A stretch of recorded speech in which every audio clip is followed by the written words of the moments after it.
We've been following, of course, the very distasteful Dodgers debacle, how they invited and then disinvited and then invited again the blasphemous anti-Catholic, quote-unquote, Sisters of Perpetual Indulgence. But I'm going to share the powerful deathbed reconversion testimony of a far more legendary figure in baseball circles. I'm talking about perhaps the greatest player of all time, George Herman Babe Ruth, far better known by his nickname Babe Ruth, and his return to the Catholic faith very close to the time of his death. It's an incredible letter that he wrote from a hospital bed. He was well known for living a life of debauchery, essentially living on hot dogs and beer. Every hotel you would check into after a game, according to his teammates, the bathtub in his room would be filled with ice and beer, all ready to go. One of his roommates on road trips said, I never saw Babe, I saw his suitcase. Basically, his suitcase was my roommate because he was out all night just partying, chasing women, and generally living, as another teammate said, the life of an animal. But Babe came to regret all this, and on his deathbed, he wrote a letter, and he wrote it to the Christian magazine called Guideposts. And he talked about his early life and how his Catholic training, his Catholic formation, never really left him and enabled him to come back to Christ and to the Eucharist in the end. I'm going to read this to you, this letter from Babe Ruth. It's extremely powerful. You're listening to the Cale Clarke Show. Here's Babe Ruth, quote, "Bad boy Ruth, that was me. Don't get the idea that I'm proud of my harem-scarum youth. I'm not. I simply had a rotten start in life and it took me a long time to get my bearings. Looking back to my youth, I honestly don't think I knew the difference between right and wrong. I spent much of my early boyhood living over my father's saloon in Baltimore. And when I wasn't living over it, I was in it, soaking up the atmosphere. I hardly knew my parents. St. Mary's Industrial School in Baltimore, where I was finally taken, has been called an orphanage and a reform school. It was, in fact, a training school for orphans, incorrigibles, delinquents, and runaways picked up on the streets of the city. I was listed as an incorrigible. I guess I was. Perhaps I always would have been, but for Brother Matthias, the greatest man I have ever known, and for the religious training I received there, which has since been so important to me. I doubt if any appeal could have straightened me out, except a power over and above man, the appeal of God. Iron rod discipline couldn't have done it, nor all the punishment and reward systems that could have been devised. God had an eye out for me, just as he has for you. And he was pulling for me to make the grade. As I look back now, I realize that the knowledge of God was a big crossroads with me. I got one thing straight, and I wish all kids did, that God was boss. He was not only my boss, but boss of all my bosses. Up until then, like all bad kids, I hated most of the people who had control over me and could punish me.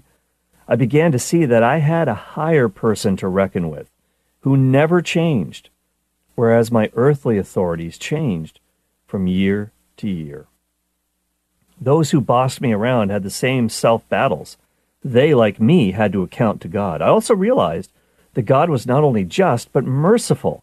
He knew we were weak and that we all found it easier to be stinkers than good sons of God, not only as kids, but all through our lives.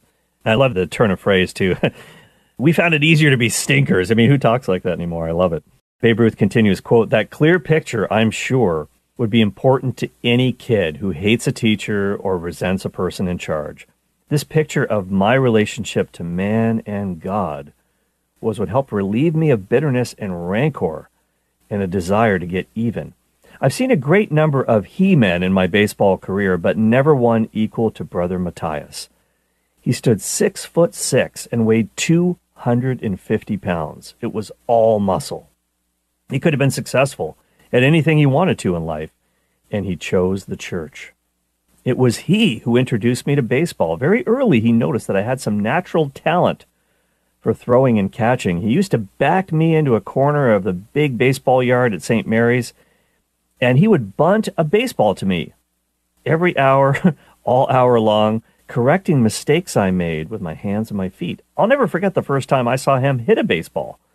In 1902, the baseball was a lump of mush, but Brother Matthias would stand at the end of the yard, throw the ball up with his left hand, and give it a terrific belt with the bat he held in his right hand. The ball would carry 350 feet, a tremendous knock in those days. I would watch him bug-eyed. End of quote. I just love this. Yes, this was truly the dead ball era. Home runs were pretty rare. That changed, of course, over time. But Brother Matthias, actually, he was from Nova Scotia, Canada, my home province. I didn't know that, but in doing some research for this, I found this out. And he was such a powerful influence on the young Babe Ruth, who didn't want to take direction from anybody or anything, but he would listen to Brother Matthias. Let's continue on with what Ruth says in his letter. Quote, "Thanks to Brother Matthias, I was able to leave St. Mary's in 1914 and begin my professional career with the famous Baltimore Orioles." By the way, the Orioles were a minor league team back then.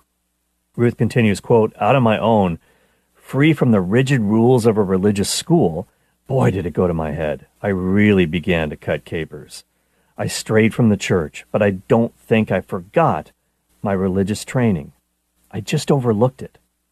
I prayed often and hard, but like many irrepressible young fellows, the swift tempo of living shoved religion into the background." End of quote. Babe Ruth, during his playing career, was well known for partying all night long, but he would still drag himself to Sunday Mass in the morning. Maybe he should have went to confession first, and maybe he did, but this is what he said. It all went to his head, and he just began living this dissolute life. The swift tempo of living, he said, shoved religion into the background. He continues on, quote, "So what good was all the hard work and ceaseless interest of the religious brothers?" People would argue. "You can't make kids religious," they say, "because it just won't take. Send kids to Sunday school, and they too often end up hating it and the church. Don't you believe it? As far as I'm concerned, and I think as far as most kids go, once religion sinks in, it stays there, deep down. The lads who get religious training get it where it counts, in the roots. They may fail it, but it never fails them. When the score is against them, or they get a bum pitch, that unfailing something inside will be there to draw on. I've seen it with kids. I know from the letters that they write to me.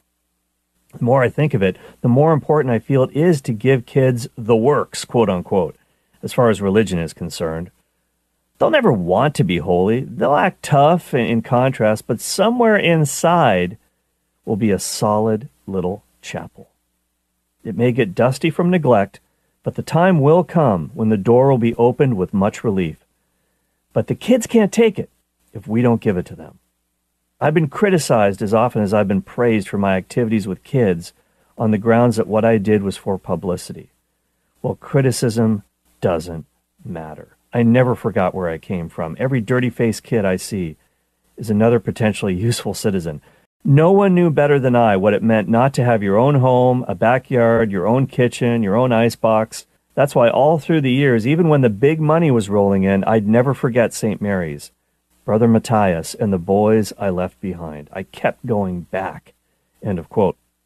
It's true. Babe Ruth would not look for publicity for these things, but he gave a lot of money to St. Mary's, and he even bought a Cadillac for Brother Matthias, who unfortunately crashed it, and then he bought him another one.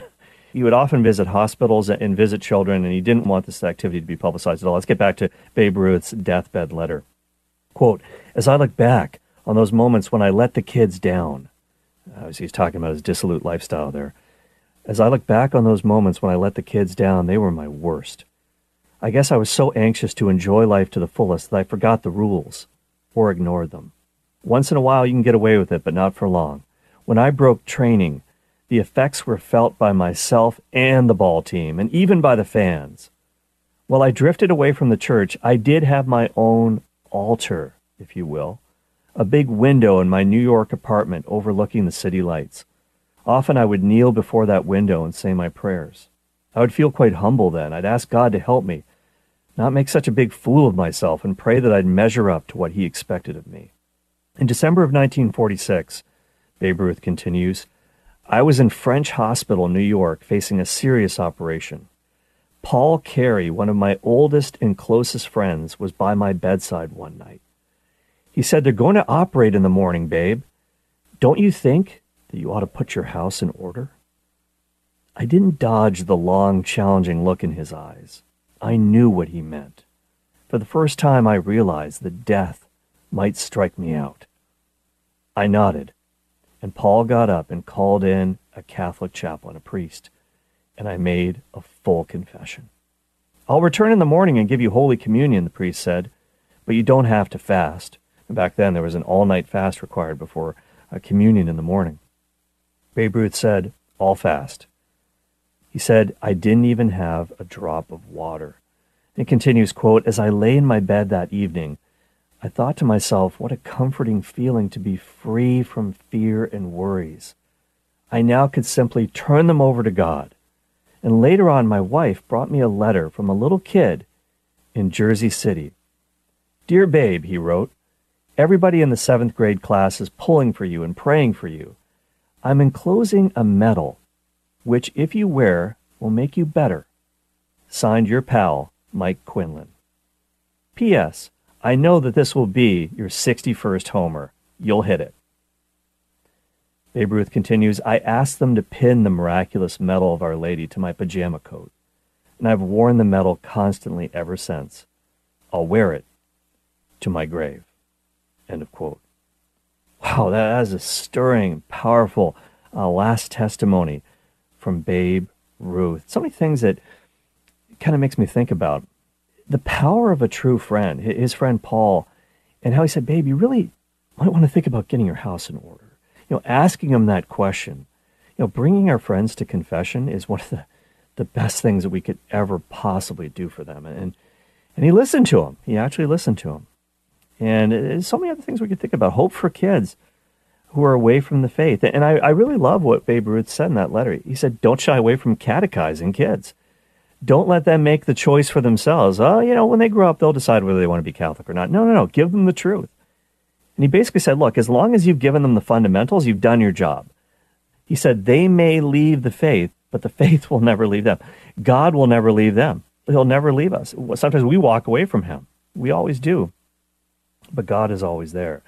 And so he talked about this interior chapel, or I guess you could say the interior oratory of the heart, and how that was always kind of there, and he had to open the doors up and just find God again. And that was really powerful. Also, he realized, I think Babe Ruth was pretty spiritually wise to realize that his holiness or lack thereof during his playing career, when he was just living this life of sin, it affected so many other people, not just him, but on the human and supernatural levels. He talked about his physical health and how it affected that and the way he was living his life. He was told many times by doctors, you have to change your ways. He wasn't exactly spending $1 million on his body like LeBron James does these days, let's put it that way. Beer and hot dogs, but his spiritual health. And it just reminds me of something that St. Jose Maria Escrivá said, the founder of Opus Dei, that so many things depend on our correspondence with grace. So many things. And so many people are depending on us corresponding with the will of God in our lives and just being online with him. And he realized he let not only himself down, he let God down, he let his teammates down, he let the fans down. It was his job. The kids who were looking up to him, he wasn't giving them a good example, and he had to atone for that. And so I just thought, this is a really powerful letter about how Babe Ruth came back to faith. And what the world, quote unquote, offered him was never satisfactory to him. Did he enjoy himself at a human level, at a fleshly level? No question, but it didn't satisfy him because he was breaking communion with God. And so just to hear him get that Eucharistic communion at the end, that was just powerful.